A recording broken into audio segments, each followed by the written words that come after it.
Hi, everyone, and welcome to Studio Jake Live. Thank you so much for tuning in. I've got so many amazing people. I'm streaming exclusively to YouTube right now, but it will be re uploaded later to my other uh, video sharing platforms such as Odyssey, BitChute, and of course, Rumble. So I'm going to wait a few minutes, let some more people trickle in and just share a little bit about my heart behind this book, what brought about it, and how it all came together, because this was truly a book I didn't expect to write, but I'm so glad that I did. It is a fantasy romance novella called Blessed Child, and I did all of the writing myself. I had an amazing writer, or excuse me, an amazing editor who helped me do this. Good friend, Scratimus. Go give him some love on Instagram. And of course, what we're all here for today is the book cover reveal. The book cover was done by my amazingly talented sister, Jordan Warren, who is also on Instagram. You can check her out artwork out there, and you're going to get definitely a big look at just how amazing and how much she paid attention and paid attention to detail and putting this whole thing together. I'm very excited to show everyone. This is a huge deal for me because, like I said, this book I did everything myself. So my first book, Cacophony. What I mean by that is I just pursued everything. So with Cacophony, I had a publisher, and my wife actually did the cover design for that. Now, the publisher did the lettering for the title, but my wife designed the cover. She did an amazing job with her digital art skills. And then the Seven Royals, All Good Things, I hired a professional artist to do that cover. Breaking the Stars, the publishing company that also did All Good Things, they got one of their cover artists to do that cover. So you can see the evolution of my artwork. So my wife did, because this is a story about angels and demons. She did such an amazing job. The crack in it is made to signify what the demons are trying to do in the city, which I think really captures it. And it's repeated on the back here. Where, wow, look how much younger I look there. Oh my gosh, holy cow! Look at me. What happened? Where did that handsome young 20-something-year-old guy go off to? But then with this one, like I said, I hired a professional artist who goes by the name of Diesel Beagle. She did an amazing job. She used to work for Pixar. This was this actually wasn't what I wanted the cover to be. Originally, Jasher was supposed to be kind of in the air with his sword, and like kind of a spin thing, and then the city was going to be way in the background. However, Diesel Beagle, she offered me several different types of covers, and this was the one that won my heart when she did it. And obviously, it wasn't complete; it was a preliminary sketch, and she did a fantastic job with it. And I think this one signifies it more. It shows this is supposed to be Jasher in front of the White City, and um, he's staring off into the sky as the magical fog that causes all the problems in the book. It encroaches on his nation, where he is the crown prince. And then with Breaking the Stars, so this is the sequel to All Good Things.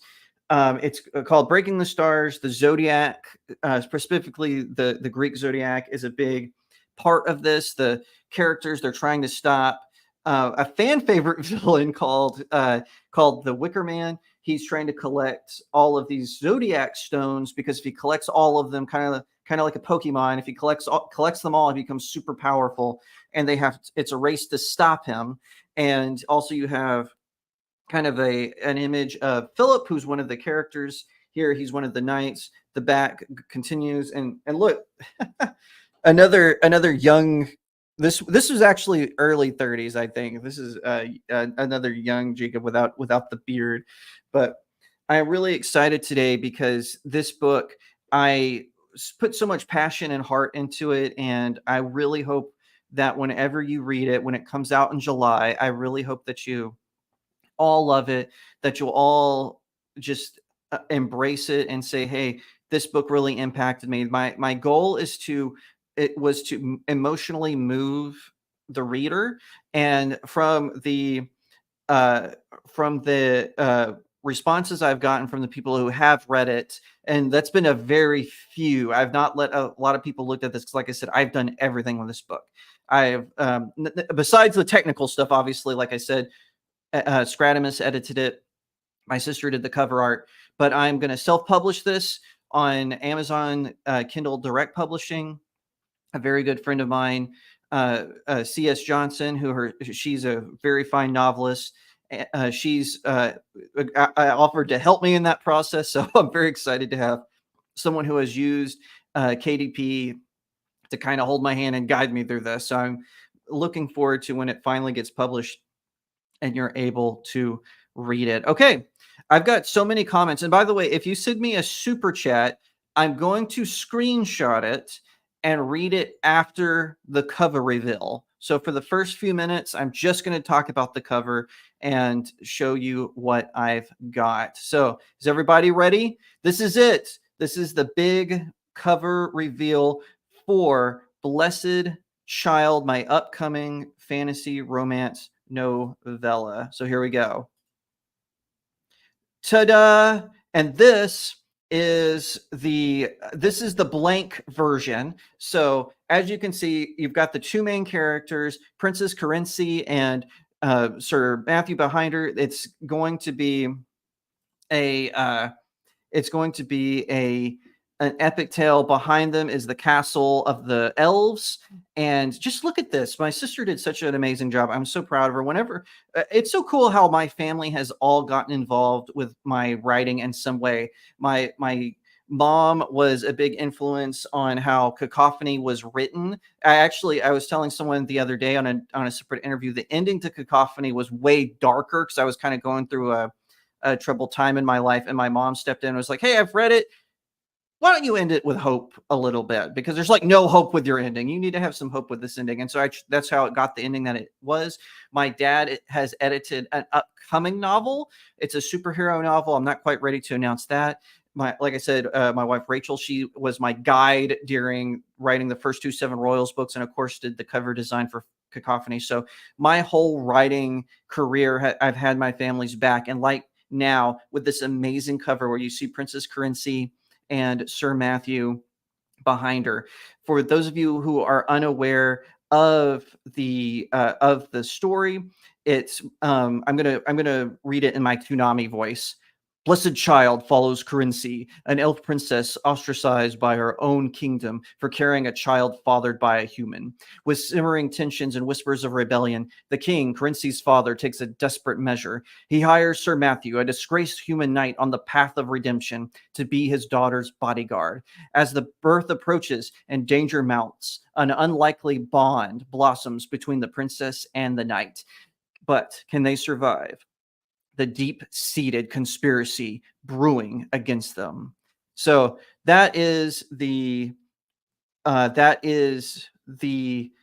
story behind it. I don't want to give too much away just yet because I'm so excited for this. This cover is amazing. All right, so now you're going to get to see it with the lettering. Now, I did the lettering myself because KDP gave me a little bit of trouble. My sister did try to do lettering for it, but just with how the KDP dimensions were, I decided just to do it myself because I didn't want to overload my poor sister after she did such an amazing job with this. So here it is, Blessed Child by Jacob Airy, and I'm so excited for everyone to read this. This book is a celebration of life.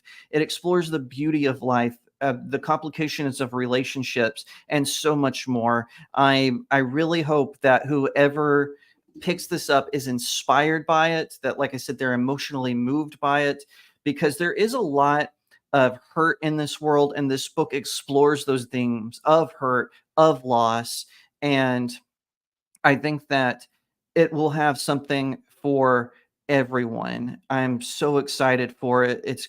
I really hope it blows everyone. And there they are, side by side. Fantastic work, Jordan. I know you're in the comments, and thank you so much for your hard work. You have done an amazing job here. I can't wait for the readers to get their hands on this. Like I said, I'm planning to release it in July. I'm really looking forward to it. I'm aiming for July 4th weekend. That I haven't quite said that that's the weekend that I want to release it, but that's what I'm aiming for. I'm still trying, like I said, I'm still trying to figure out everything with KDP. But once that happens, that's where it's coming from, or when it's coming out, I should say. But I'm looking forward to this book. This is one I'm so excited for. The Seven Royals 3 will be the next one. Hopefully. If not that, then the superhero one that I mentioned my dad edit, that will be the next one after this. But for now, all my attention is going to be on getting the information about Blessed Child out, about spreading the word about its release. And, one of the things I like to do is I like to uh, work with music, and I listen to particular sounds with this. And this one, I definitely went into my history of early 2000s kind of soft pop. If you know what I'm talking about, kind of Coldplay type stuff. And it's and that's what I was listening to when I wrote this, which I think is why it ended up being softer. This is way different than a lot of the stuff that I've written before with Cacophony. It kind of focused more on supernatural themes, on the battle between good and evil. With Seven Royals, also about the battle of between good and evil, but it was more about heroism, about standing up for yourself, about action and adventure, and kind of sword and sorcery type stuff. Blessed Child is a lot different because it focuses more so on the romance side, about bringing two people from unlikely circumstances together, and about the power of hope, about the power of love. And let me tell you something. This was so great to write. And I would like to shout out a gentleman who, I'm not going to say who he is right now, but I acknowledge him in the book. But this book actually was born because I was speaking to someone that I know, and I'll just say he's above me, and I'll leave it at that. And I was telling him about the Seven Royals, and he said, well, have you ever wrote a book that celebrates life? And I said, well, that's in my previous 3 books. And he said, he said, I think you would be great at writing that. You should do that. And he just meant it as an offhand compliment, not meant to anything be more than that, I imagine. But I took that as a challenge, and that's where the idea for Blessed Child came from. I'm so stoked about it. Like all my books, with the exception of Cacophony, I always picture it as in animation, because I'm just such a lover of animation. I think it's fantastic, especially 2D animation. I love 2D animation. I always say, if any of my books, maybe with the exception of Cacophony, just because there's so many characters, it might require someone, more than one person. But if it was Seven Royals, I've always said I would love for it to get an anime adaptation, and I feel the same way about Blessed Child. I could see this being either a very advanced 2D animated film or an anime. I would love to see it, maybe even as both.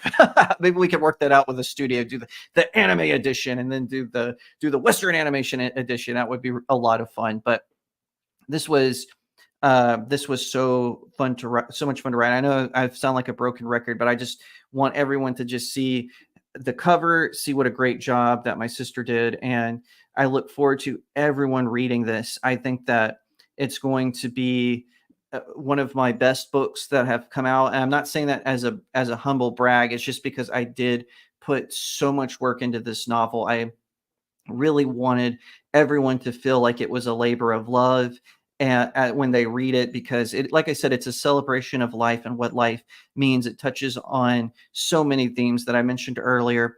And one of the things that inspired something about it was I was watching Peter Cullen, who is the voice of Optimus Prime, and in the 80s animated series, as well as the Michael Bay film series, and Transformers Prime, of course. And I was listening to him, and he was talking about what inspired the voice for Optimus Prime. And he said that He lived with his brother who was a veteran. He had finished his tour of duty and they were living together. And he comes home and he tells his brother, "Hey, I got a voice part." And I'm paraphrasing a little bit. I got a part where I voice a truck. And his brother was like, "A truck?" And he goes, "No, no, no, it's a great. He's a real leader. He's a strong leader."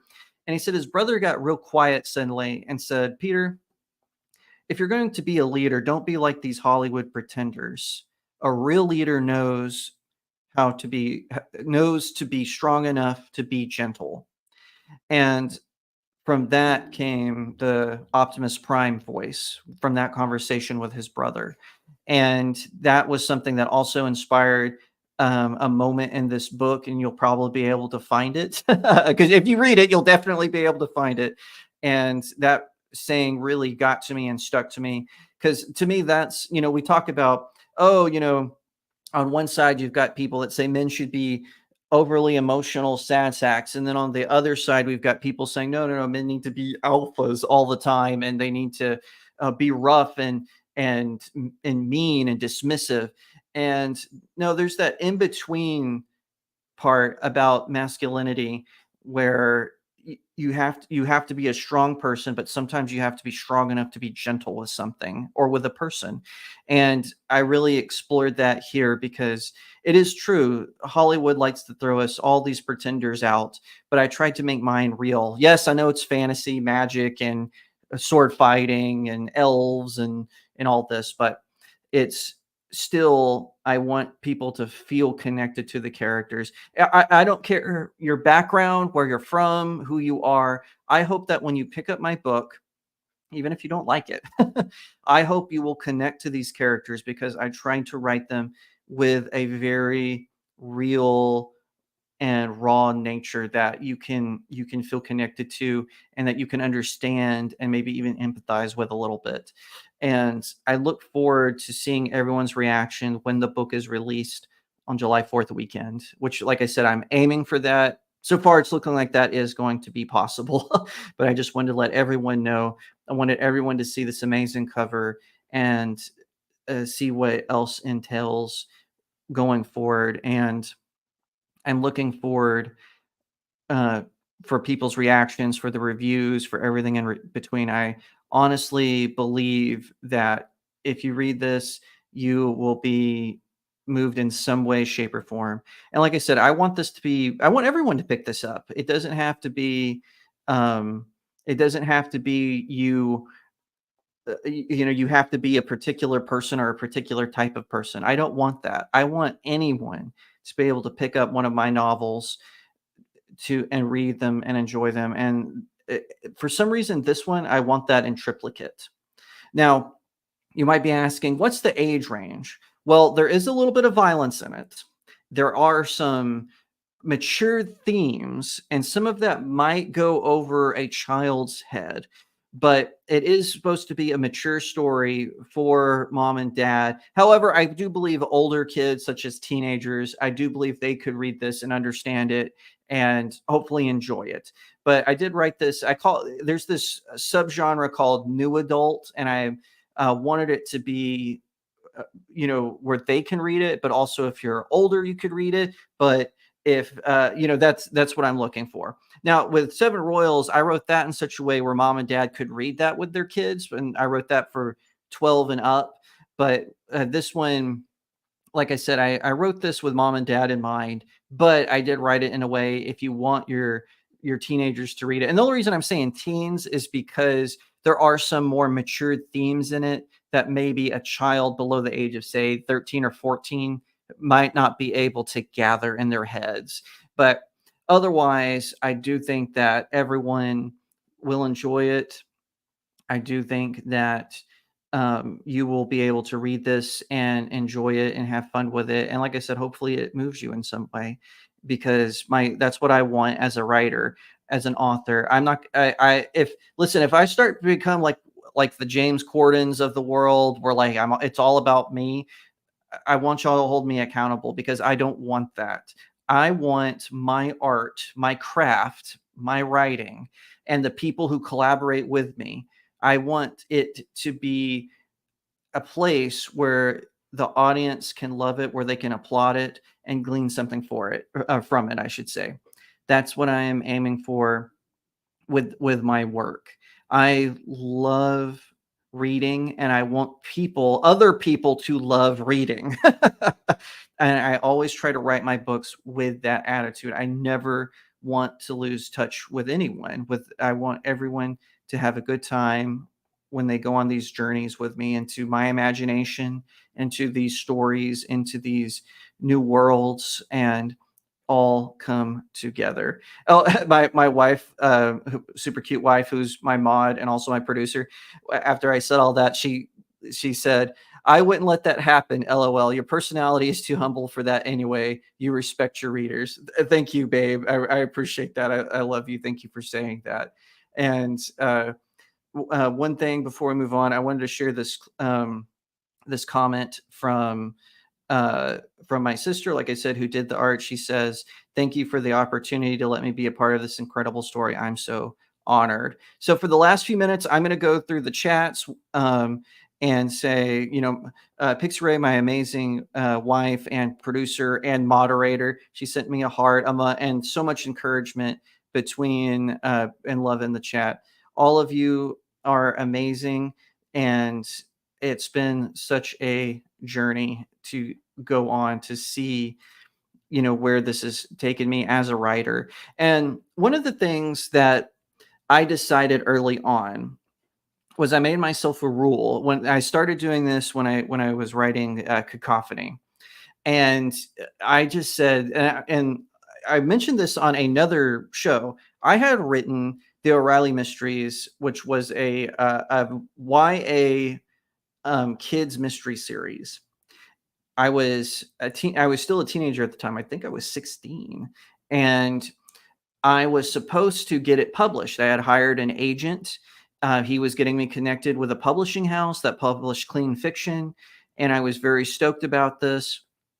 And one day the agent, he just dropped me. And because he dropped me, the publisher wouldn't talk to me anymore. To this day, I don't know why. I never heard from him again. He totally ghosted me, just stopped communicating with me.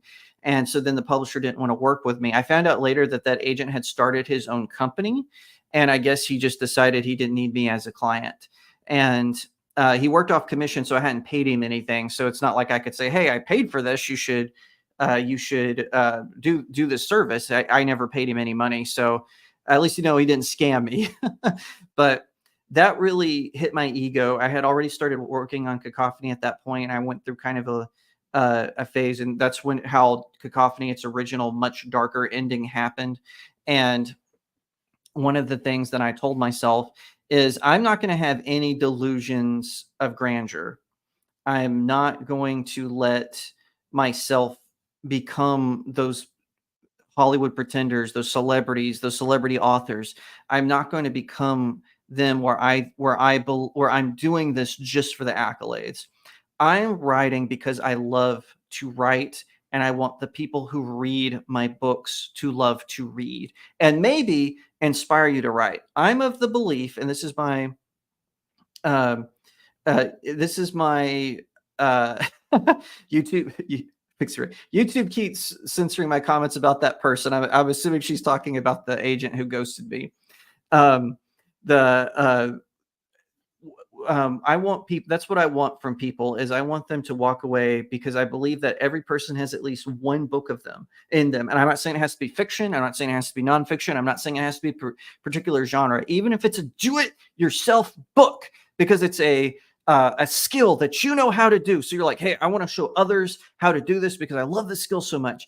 That is the book. That is the one book that you have that you can write. And I want you to know that as an author, as a writer, as a novelist, I want you to be inspired. I don't see any of you as competitors. I see you as potential writers. And I just want to say how amazing it is to be in this position where I can talk about that. And I really love this. This is from my sweet sister, also the cover artist, Jacob. I'm so proud of you for not letting yourself give up on your dream of writing and encouraging my art. Congrats on another amazing project. Thank you so much. All right, so we're down to the last 2 minutes of this. And oh, and by the way, sorry for the repeat of the 30-second countdown. That was an accident. And for some reason, it wouldn't let me turn it off because I just tried to fade it out. Um, the but the with the encouragement of others do it. Pixie says, you did it all yourself until I met you. You didn't have any support with your writing. I'm proud of you being a self-made person. You've worked really hard. That's true. Other than my very sweet, lovely wife and my parents and my sister and my best friend, they were the ones who had my back. And what started with Cacophony was just one publisher took a chance on me, and I'm very thankful for that, because that is what led to the publishing of the Seven Royals, All Good Things, and the Seven Royals Breaking the Stars, and now with Blessed Child, coming soon to Amazon Prime. Hopefully, coming soon to Amazon, where you can purchase it directly there. I plan on having at least a digital edition. It'll be in paperback, and with all kinds of amazing stuff. So we're going to take one more look at the covers there. Fantastic job. I'm so thankful to have the support of my beautiful, amazing wife, of my amazing sister, of my amazing parents, who and my best friend Tim. The five of them, or the five of them, they, when no one else believed in me, they did, and that means the world to me. So I just want to say one more time to everyone, thank you, and I look forward to seeing your faces when you pick up your copy of Blessed Child. For now, thank you so much for watching my live stream where I introduce and present and do a cover reveal for Blessed Child. Thank you once again for watching. If you'd like to support the channel, consider becoming a channel member, where you get all kinds of amazing perks. If you would like to not support me on big tech, if you're watching on Rumble, Odyssey, or BitChute, you can find it. You can support me on my locals page. The link is in the description. But once again, thank you so much for watching, everyone, and I'll see you next time right here on Studio Jake.